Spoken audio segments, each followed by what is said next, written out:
Kumbay, mi nombre es Zoraida Molina Arndel. Salmo 66. Esta grande obra nanta, Senhor. Jubila Dios, abo terra inteira. Canta glória de su nombre majestoso. Dune su alabanza glorioso. Visa Dios com tremendo tabo obra nan. Bo gran poder ta força, bo inimigo nan lora abou, paduna bu homenagem. Terra inteira lo adorabo, lo canta pabo, canta glória de bom nome. Bini, mira obra nan de Deus, temível para su hecho nan pa gente. Ela cambia la man de terra seco, por a passa de água na pia, pesei ban legra de je, com su poder eta manda eternamente. Su mirada ta peilu nacionan, rebelde nan no lanta contra je. Nacionan alabanos Dios, laga su alabanza resonar. Ela hace nos vida de novo, e no alaga-nos pia tambaldia. Boa purba nos, sim, ó Deus, boa alaga-nos dirti dentro set, maneira ora ta limpia plata.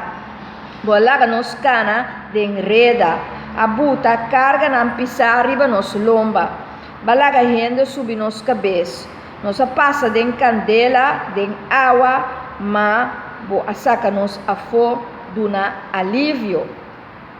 Lo mi baibo casco ofrenda nan pa quima, pa oferecer lo que ma primitivo, e lo que mi boca apapia, e lo que ma menciona de mi ancha.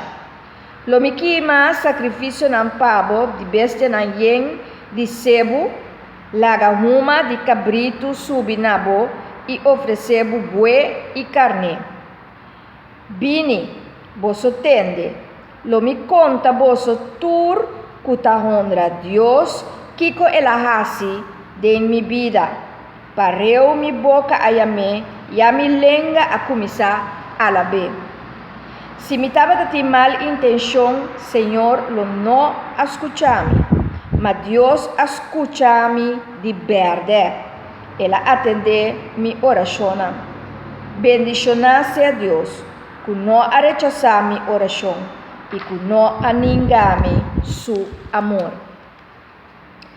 Salmo 66 é bonito salmo, em qual está afirma que Deus escuta oração. Ela atende, esse que não escuta só, mas também contesta e atende o assunto. Anto, nós está seguindo bendicionar a Deus, para sombra Deus não está rechazar oração e não está negar amor. Então, tá pensei, é importante para nos queda reza, queda ora, queda pedir Deus, glorificar Deus, alabar Deus e viva de su amor. Have fun with the journey.